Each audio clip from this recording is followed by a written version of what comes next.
वास्तविकता में कथा क्या है? सत्संग का अर्थ होता है, कथा का अर्थ होता है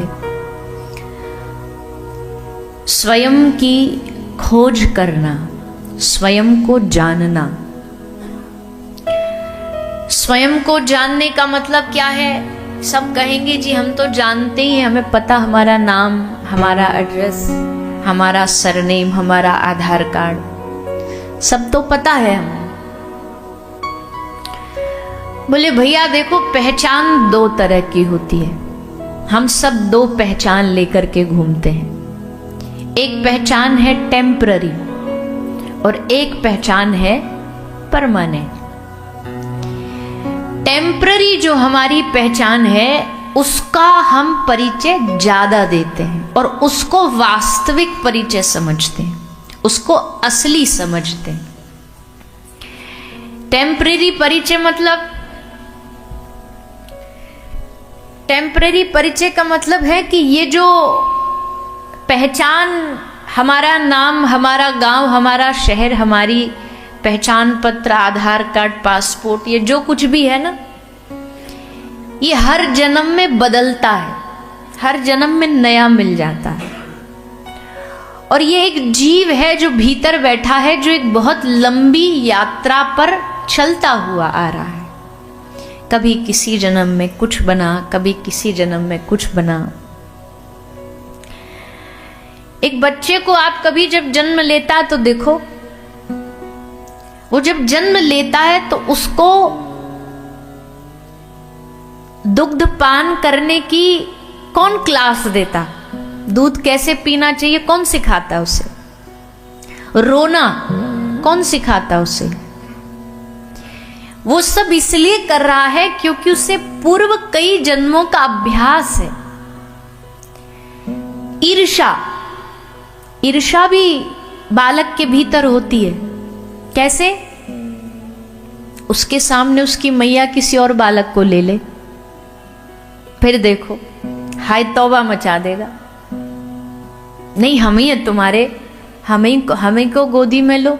ये दुर्गुण या गुण दोनों ही, ये उस बालक में जो अभी 2-4 महीने पहले जन्म लिया, उसमें उसने सीखा कहां से? बोले भैया ये बॉडी न्यू ब्रांड है पर ये आत्मा नई नहीं है, ये तो कई हजारों वर्षों पुरानी है। कितनी बार यही, जैसे घर में कोई बच्चा जन्म लेता है ना तो लोग बड़े खुश होके बोलते, अरे एकदम अपने दादाजी पे गया है, जो बरसों पहले चले गए उनके जैसा चेहरा होता। तो बोले दादाजी पे गया। अरे दादाजी पे नहीं गया, दादाजी ही अब दोबारा पोता बन करके आए। क्यों? क्योंकि जाते समय उनके मन में ये भाव था, रे राम राम हमें नहीं जाना, दुनिया छोड़े, हमें यही रहना। ठाकुर जी बोले ले तू दोबारा वहीं चला जा। अब वो पोता बन के आ गया। ये खेल है, ये उलट पुलट आगे पीछे ऐसे ही चलता रहता है। ये खेल है, ये खेल ही तो माया है। भगवान ने ऐसा सुंदर खेल रचाया जिसको समझना बुद्धि के परे। कब कौन कहां कैसे जन्म ले रहा है, कहां जा रहा है, किसी का कुछ नहीं पता। पर भैया स्वयं की वास्तविक खोज करना ही सत्संग का मूल अर्थ है। कौन है हम? हमारे सारे पहचान पत्र नकली हैं, सब छूट जाते हैं, पर हमारी सबसे बड़ी पहचान क्या है? हमारी सबसे बड़ी पहचान है कि हम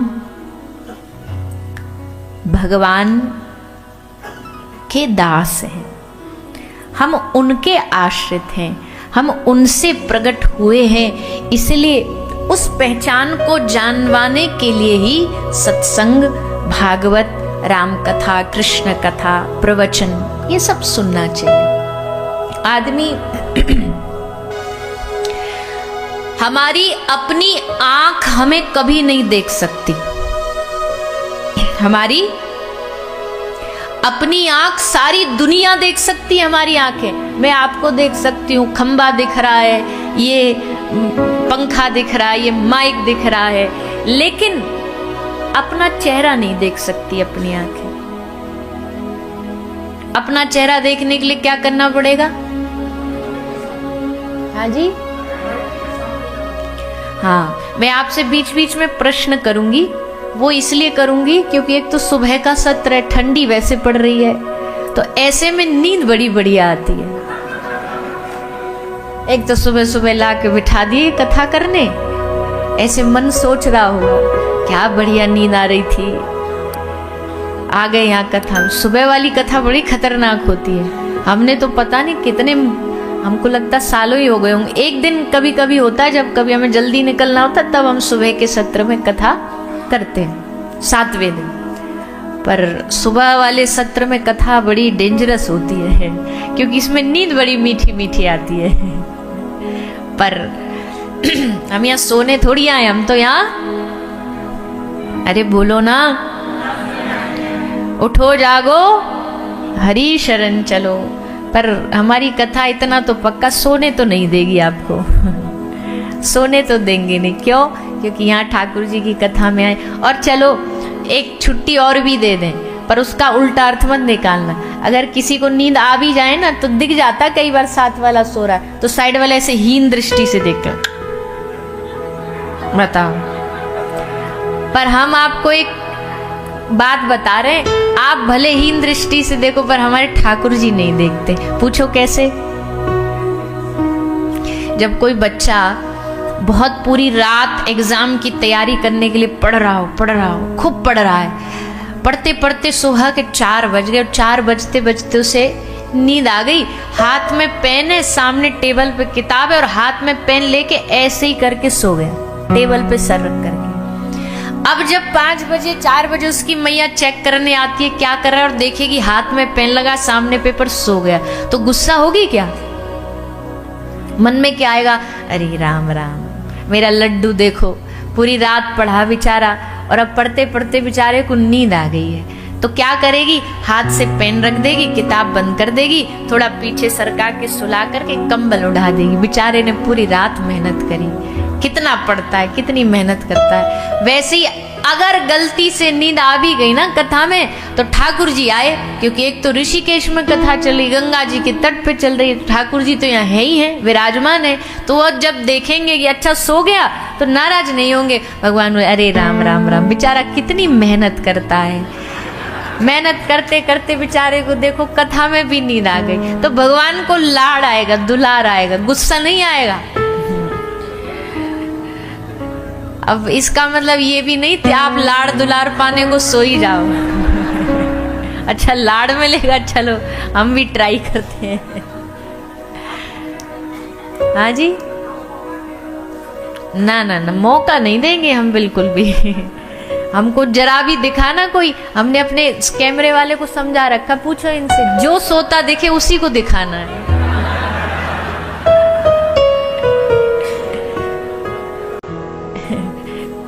नहीं नहीं, हम विनोद कर रहे हैं, पूछ लो, हमारी कोई बात नहीं हुई है पर अब बोल रहे हैं आपके सामने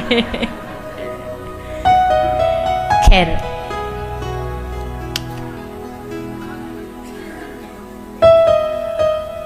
अपना मुख देखना हो, आदमी की आंखें सारी दुनिया देख सकती हैं पर अपना चेहरा नहीं देख सकती।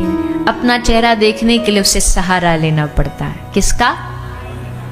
आईने का, दर्पण का। शीशा सामने आता है तब उसको अपना चेहरा दर्पण में दिखाई देता है।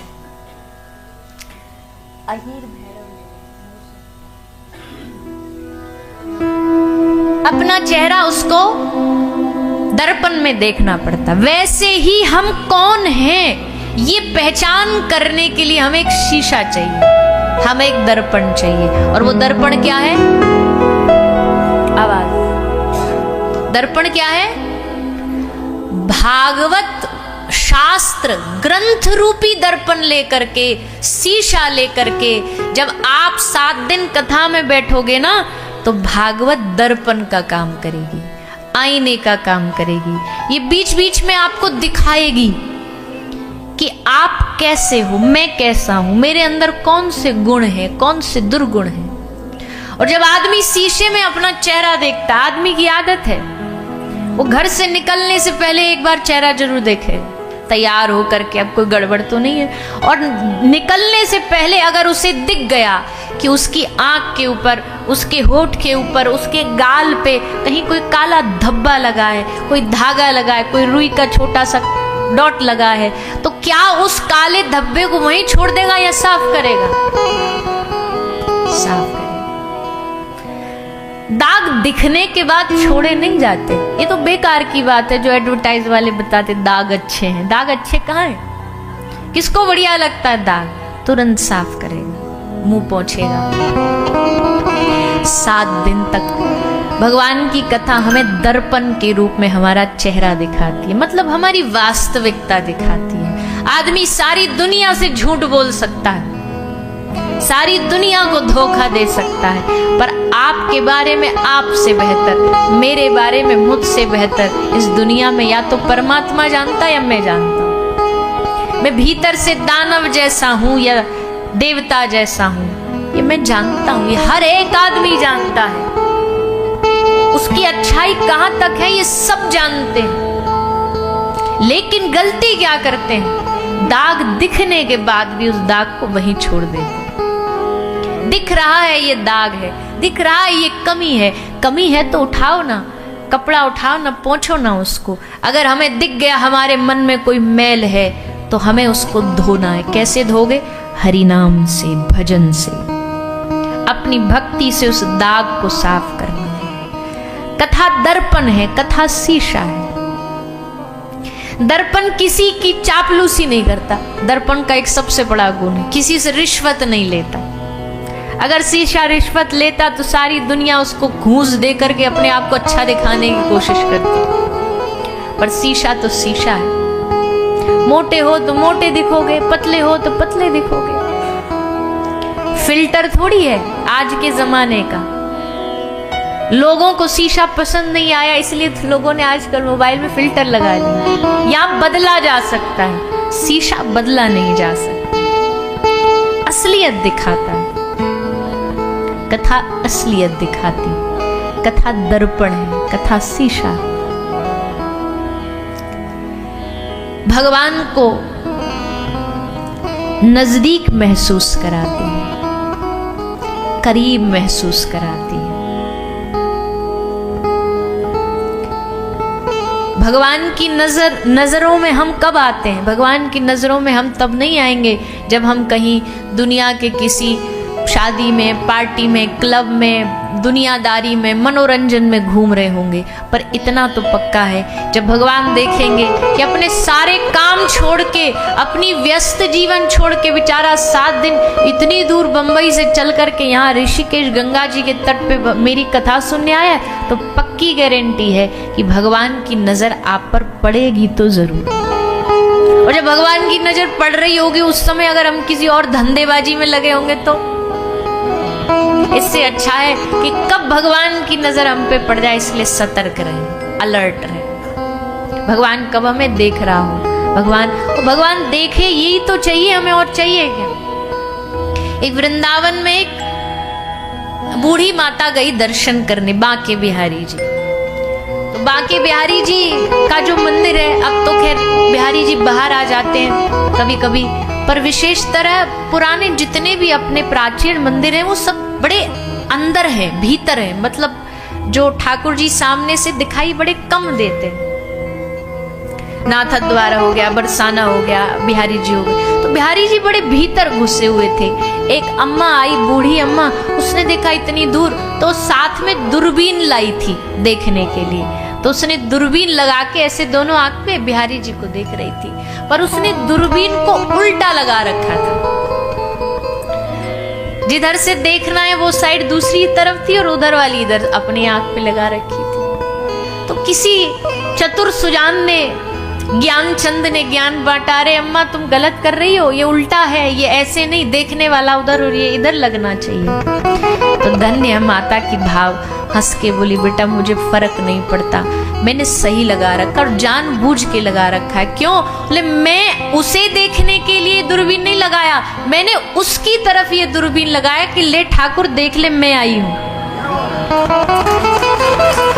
क्योंकि मैं उस उसको देख लूं ये बड़ी बात नहीं है, पर उसकी नजर में मैं आ जाऊं ये बहुत बड़ी बात है। तुझे दिख नहीं रही होंगी ना, ले तो मुझे देख ले। सोच के देखो, भगवान के मंदिरों में हर दिन लाखों लोग आते हैं, क्या सब पे भगवान की नजर जाती है? आते तो सब है भाव लेकर के, पर कुछ ऐसे होते हैं जो भगवान के दर्शन करने के लिए नहीं आते, जिनका दर्शन करने के लिए भगवान खड़े रहते हैं। भगवान को लगता आज कोई ऐसा प्रेमी आ जाए जो बस आए और आकर के मुझे देखे, मेरे भाव में डूब जाए, आंख में आंसू बह रहे हो, भगवान सामने खड़े हो। फिर देखो भगवान कैसे ना पिघलेंगे, भगवान की दृष्टि कैसे ना जाएगी जब वो रो रो के कहेगा प्रभु मैं आपका हूँ, प्रभु मुझे स्वीकार करो, प्रभु अब बहुत हो गया दुनियादारी में भटकाते भटकाते, अब तो अपना बना लो। जब रोता चीखता बिलखता ठाकुर जी उसे देखेंगे, अरे भैया पत्थर से पत्थर दिल भी जब किसी व्यक्ति को करहाता रोता देखता तो उसके हृदय में भी दया आ जाती है। वो तो करुणा निधान है, वो तो करुणा के सागर हैं, वो दया के भंडार हैं। जब किसी को अपने लिए तड़पता देखते हैं, अपने लिए रोता देखते हैं, तो ठाकुर जी फिर अपने आप को रोक नहीं पाते हैं। तो उनकी नजर में मैं आ जाऊं इसलिए दूरबीन उल्टा लगा रखा था। ऐसे ही कथा में 7 दिन हम उनको देखें ये बड़ी बात नहीं है, पर कथा में ऐसी कृपा हो कि इन 7 दिन में भागवत का दीप लेके हम खड़े हो जाएं और इन 7 दिन के बाद श्री ठाकुर जी की नजर हम पे पड़ जाए, उनकी दृष्टि हम पर पड़ जाए। इसलिए सत्संग है, इसलिए भागवत है, अपने वास्तविकता अपने वास्तविक जीवन को पहचानने के लिए भागवत है। कल वो प्रसंग हम कह नहीं पाए, पर एक उसका भाव आज उसी से आरंभ करते हैं। श्री गौकर्ण महाराज ने अपने पिताजी को गौकर्ण गीता सुनाई, भागवत के 2 श्लोक सुनाए, जिसमें उन्होंने लिखा देहेस्ति मांसरुधिरे भिमतिम त्यजत्वम जायाशुतादिषु सदा ममताम विमुञ्चः पश्यानिशं जगदिदं क्षणभंगनिष्ठं वैराग्य राग रसिको भव भक्ति निष्ठं। देहेस्ति मांसरुधिरे, पिताजी अपनी असली पहचान क्या है? बोले देह नहीं है असली पहचान। देह में आप समझे बैठे हो मैं आंख हूं, मैं नाक हूं, मैं 2 हाथ है, 2 पांव है। ये भगवान ने देह ऐसी बनाई जैसे आदमी जब मकान बनाता ना, कंक्रीट का घर बनाता है तो इसमें रेती भी होती है, सीमेंट भी होता है, ईंटा भी होती है, लेकिन अगर उसको ऐसी आड़ा टेढ़ा छोड़ दो तो घर कितना बुरा लगेगा। उस घर को सुंदर बनाने के लिए पहले मिस्त्री क्या करता है? ईंट लगा दी, सीमेंट लगा दी, रोड़ी सबसे बना दिया, अब उसके बाद क्या करेगा? प्लास्टर करेगा। अब उसको प्लास्टर करके एकदम बराबर का बना दे, ढक दिया, पूरा मसाला मामला सब ढक दिया, अब प्लास्टर कर दिया। अब केवल प्लास्टर भी छोड़ दे तो भी अच्छा नहीं लगेगा। अब प्लास्टर के बाद क्या करेगा? इतना लंबा नहीं, शॉर्ट में ही कर लेते हैं। अब उसको और सुंदर बनाने की रंग रोगन करेगा, उस पर पेंटिंग करेगा, रंग भरेगा, सफेदी कर दी, पीला कर दिया, हरा कर दिया, नीला कर दिया। अब वो ऐसा चमकने लगता घर की कोई कह नहीं सकता कि इसके भीतर मसाला भरा हुआ। वैसे शरीर में हड्डी, मांस, मल, मूत्र, चर्म, रुधिर सब भरा हुआ था, कोई इस शरीर को देखता तक नहीं। भगवान ने कहा नहीं, इसको सुंदर बना, प्लास्टर करो। सबको ढक दिया एक त्वचा चढ़ा करके, त्वचा में भी रंग चढ़ा दी, कोई गोरा, कोई काला, कोई एकदम गोरा अंग्रेज, कोई एकदम काला अफ्रीकन, सबको अलग अलग रूप, अलग अलग रंग दे के भेज दिया। कभी पता नहीं क्यों लोग सोचते नहीं, कभी बैठ के भगवान की बनाई गई दुनिया के बारे में सोचो। 8 अरब लोग हैं इस दुनिया में, हर एक का चेहरा अलग, जबकि 2 आंख, 1 नाक, 1 मुंह, 2 हाथ, 2 पांव ही है सबके, कुछ अलग नहीं है। और बना के दिखा दे ऐसी दुनिया, हर एक आदमी का चेहरा अलग होगा। 8 अरब लोगों में से सबके ये क्या बोलते से थंब इम्प्रेशन, फिंगरप्रिंट सबके अलग। क्या अजीब कृति होगी भगवान ने जो बनाई है। तो भगवान ने फिर उस पर रंग रोगन कर दिया। अब वो इतना सुंदर लगने लगा कि इसके भीतर क्या भरा ये किसी को दिखाई नहीं देता। और इसी शरीर को व्यक्ति असल में वास्तविक अपनी पहचान समझ के बैठ जाता है। देहेस्तिमान सुरुधिरे भिमतिम त्यजत्वम धर्मम भजस्व सततम त्यज लोक धर्मान सेवश्य साधु पुरुषान जहि काम तृष्णाम अन्यस्य दोष गुण चिंतन मासु मुक्त्वा सेवा कथा रसमहो नितराम पिबत्वम। गोकर्ण महाराज ने सिखाया अपने पिताजी को कि लोक धर्म को त्यागो, परम धर्म का आचरण करो। सेवा कथा रसमहो, सेवा और कथा ये 2 चीज अपने जीवन का मूल हिस्सा बना के इसको करते रहो। कथा सुनते सुनते अपनी वास्तविक पहचान जानो। हम आए दुनिया में भैया, माता पिता भाई बहन पति पत्नी बेटा बेटी ये सब बाद में मिले। इन सब से पहले अगर हमें कोई मिला जिससे हमारा परम नाता है, परम रिश्ता है, वो कौन थे? कौन थे? भगवान से हमारा परम नाता है, परम रिश्ता है। लेकिन बावरा हो जाता इंसान संसार में आकर के, संसार की चीजों में आकर के भय भूल जाता है, डर भूल जाता है और जिन तन दियो ताहि बिसरायो ऐसो नमक हरामी। सूरदास जी कहते हैं भैया 3 घंटे के लिए एकदम सारे ना अपने फोन बंद कर लो। एक की भी फोन की आवाज, फोन की बात अगर आपको करनी है तो दरवाजा बाहर है, अब वहां जाइए, वहां बैठिए।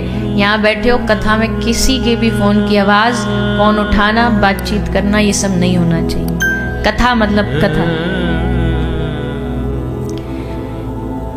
जिन तन दियो ताहि बिसरायो ऐसो नमक हरामी। आदमी किसी से 5-10 लाख रुपया उधार भी ले लेता ना, जो अच्छे इंसान होते हैं वो सारा जीवन उसका एहसान रखते हैं कि भाई तूने हमारी उस समय मदद करी थी, तूने हमें जब आवश्यकता थी तो तूने हमारा कर्ज उतारा था। उसको दिन रात कहते हैं कि तूने हमारी मदद करी। लेकिन कितनी बार दिन में बैठ करके हम भगवान को धन्यवाद देते हैं कि इतना कीमती प्रभु आपने हमको देह दिया, शरीर दिया। इस शरीर की कीमत लगाओ कभी एकदम बैठ के कैलकुलेशन। जिनकी गणित अच्छी हो ना, लगा के देखना किडनी कितने की है, लिवर कितने का है, आंख कितने की है, सांसें कितने की हैं। ऑक्सीजन एक दिन में लाखों की तो ऑक्सीजन ले लेते हैं हम। एक दिन कोई आईसीयू में वेंटिलेटर पर रह के देखो, जो रहते हैं उनसे पूछो, लाखों का बिल आ जाता है। एक 80 साल का बूढ़ा हॉस्पिटल जाता है, डॉक्टर उसकी किडनी बदलता है, डॉक्टर ला करके उसको 8-10-20 लाख का बिल पकड़ा देता है। बुजुर्ग की आंखों में आंसू आ जाते हैं। डॉक्टर पूछता, भाई बाबा जी आप क्यों रो रहे हो? लगता आपके पास पैसा नहीं है। कोई बात नहीं, अरे कम दे दो, आधा दे दो, और वो भी नहीं तो भी चलेगा। बुजुर्ग ने कहा, ना ना ना, मुझे पैसा देने में दिक्कत नहीं है, इससे डबल भी बिल देता तो मैं सामर्थ्यवान हूँ, दे सकता हूँ। तो फिर काय को रो रहे हो बाबा जी आप?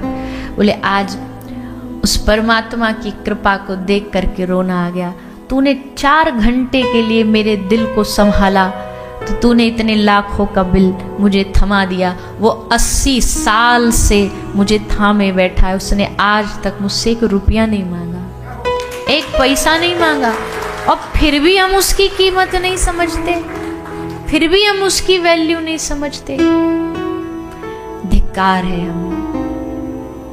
दुनिया की निंदा करने से पहले, दुनिया की बुराइयां करने से पहले कभी हमें अपने ऊपर सोचना चाहिए कि हमसे बड़ा नमक हरामी कौन हो सकता है।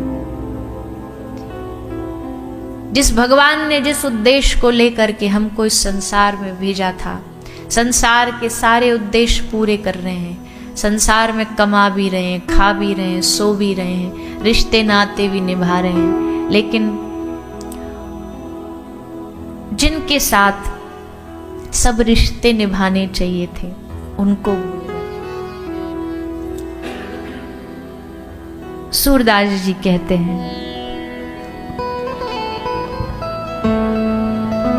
जिन तन दियो